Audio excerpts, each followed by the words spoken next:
রাজধানীতে হানি ট্র্যাপের মাধ্যমে ব্ল্যাকমেইল করে অর্থ আদায়ের অভিযোগে সংঘবদ্ধ একটি চক্রের 5 সদস্যকে গ্রেফতার করেছি।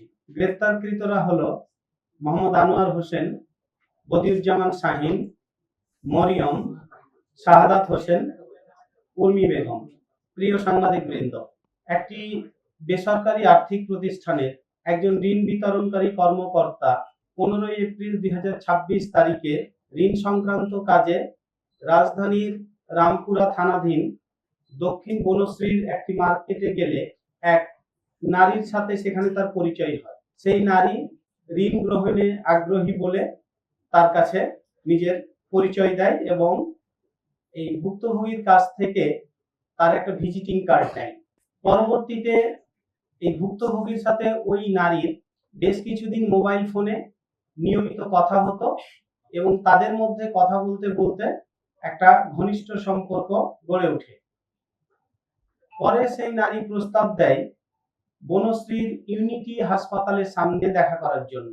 নির্ধারিত দিনে নির্ধারিত স্থানে পৌঁছানোর পর অন্য এক নারী এই ভুক্তভোগীকে রিসিভ করে এবং রিক্সা যোগে বিভিন্ন গলি অতিক্রম করে খিলগাঁও থানাধীন একটা ফ্ল্যাটে নিয়ে যায়।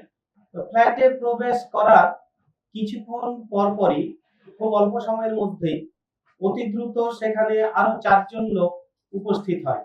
তারা উপস্থিত হয়ে এই ভুক্তভোগীকে বেধড়ক মারপিট করে এবং তাকে নগ্ন করে ওই নারীর সাথে তার কিছু আপত্তিকর ভিডিও ধারণ করে।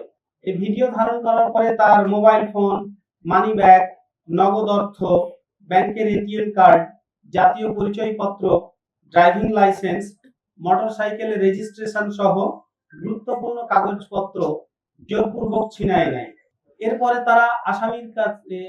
আসামিরা ভুক্তভোগীর কাছে 3 লাখ টাকা চাঁদা দাবি করে এবং তার ব্যাংক হিসাব থেকে বিকাশ এবং উপায় অ্যাপ্লিকেশনের মাধ্যমে মোট 1,10,000 টাকা আত্মসাৎ করে। একই সাথে আপত্তিকর ভিডিও সামাজিক যোগাযোগ মাধ্যমে ছড়িয়ে দেওয়া হুমকি দিয়ে বিভিন্ন সময়ে তাকে ব্ল্যাকমেইল করতে থাকে। একটা পর্যায়ে ভুক্তভোগী বাধ্য হয়ে খিলগাঁও থানায় 22 জুন 2026 তারিখে একটা মামলা দায়ের করে।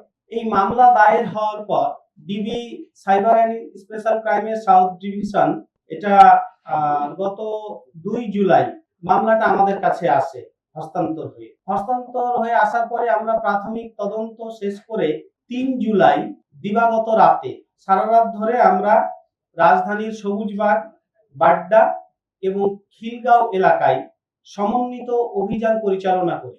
এই সমন্বিত অভিযান পরিচালনা করে এই হানি ট্র্যাপ চক্রের মোট 5 জন সদস্যকে গ্রেফতার করি।